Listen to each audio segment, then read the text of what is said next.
Assalamualaikum warahmatullahi wabarakatuh.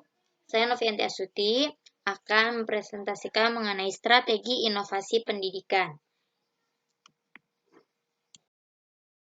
Yang pertama yaitu A. Bagaimana cara strategi pendidikan dapat dilaksanakan secara efektif?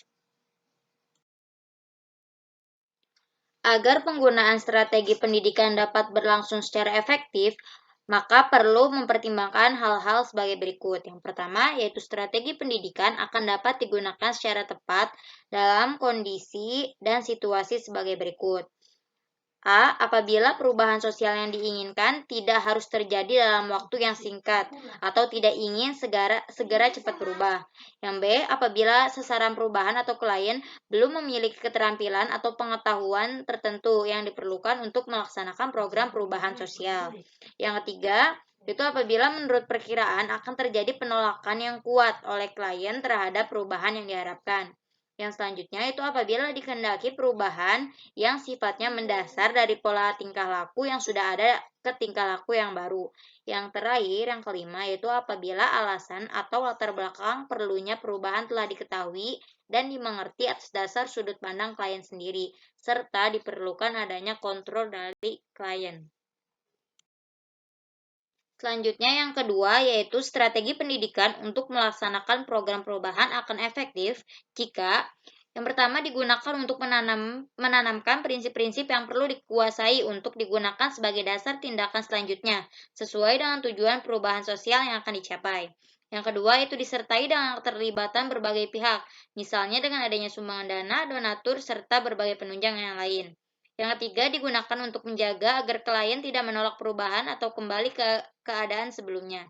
Yang keempat, itu digunakan untuk menanamkan pengertian tentang hubungan antara gejala dan masalah, menyadarkan adanya masalah dan juga memantapkan bahwa masalah yang dihadapi dapat dipecahkan dengan adanya perubahan.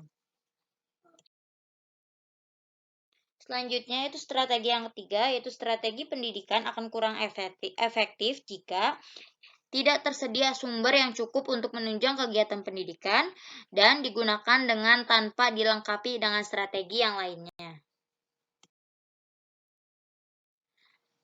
Selanjutnya pertanyaan yang kedua yaitu apa saja hal-hal yang menjadi pertimbangan dalam berhasilnya penggunaan strategi bujukan.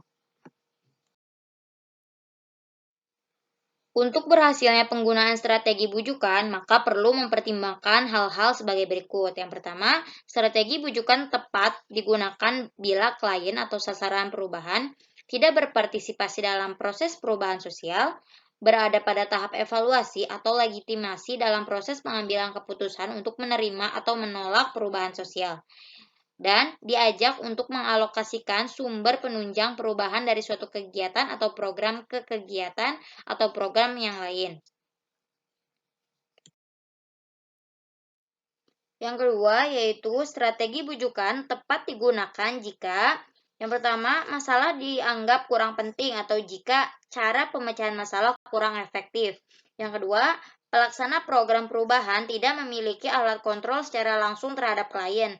Yang ketiga, sebenarnya perubahan sosial sangat bermanfaat tetapi mengandung suatu risiko yang dapat menimbulkan perpecahan. Yang keempat, perubahan tidak dapat dicobakan, sukar dimengerti, dan tidak dapat diamati kemanfaatannya secara langsung. Yang kelima, dimanfaatkan untuk melawan penolakan terhadap perubahan pada saat awal diperkenalkannya perubahan sosial yang diharapkan. Selanjutnya pertanyaan yang ketiga yaitu apakah ada hubungan antara satu karakteristik dengan yang lainnya? Menurut saya sendiri itu ada, dikarenakan karakteristik inovasi pendidikan itu sebagai ciri-ciri atau karakter yang dimiliki oleh suatu ide, barang, metode yang dirasakan atau diamati sebagai hal yang baru bagi seseorang atau kelompok atau masyarakat.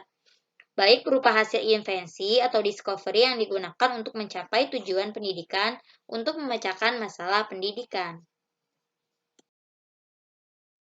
Selanjutnya pertanyaan yang keempat yaitu apa faktor yang menentukan efektivitas pelaksanaan program perubahan sosial?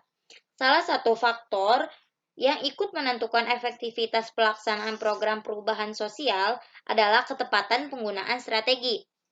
Tetapi, memilih strategi yang tepat bukan pekerjaan yang mudah. Selanjutnya, pertanyaan yang kelima, karakteristik inovasi dapat mempengaruhi cepat atau lambatnya penerimaan inovasi. Menurut Everett M. Rogers tahun 1993, karakteristik inovasi diantaranya adalah keunggulan relatif dan kompatibel atau compatibility. Kemukakan pendapat Anda mengenai perbedaan kedua karakteristik tersebut. Keuntungan relatif yaitu sejauh mana inovasi dianggap menguntungkan bagi penerimanya. Adapun tingkat keuntungan atau kemanfaatan suatu inovasi dapat diukur berdasarkan nilai ekonominya, atau mungkin dari faktor status sosial, kesenangan, kepuasan, atau karena mempunyai komponen yang sangat penting. Makin menguntungkan bagi penerima, makin cepat tersebarnya inovasi.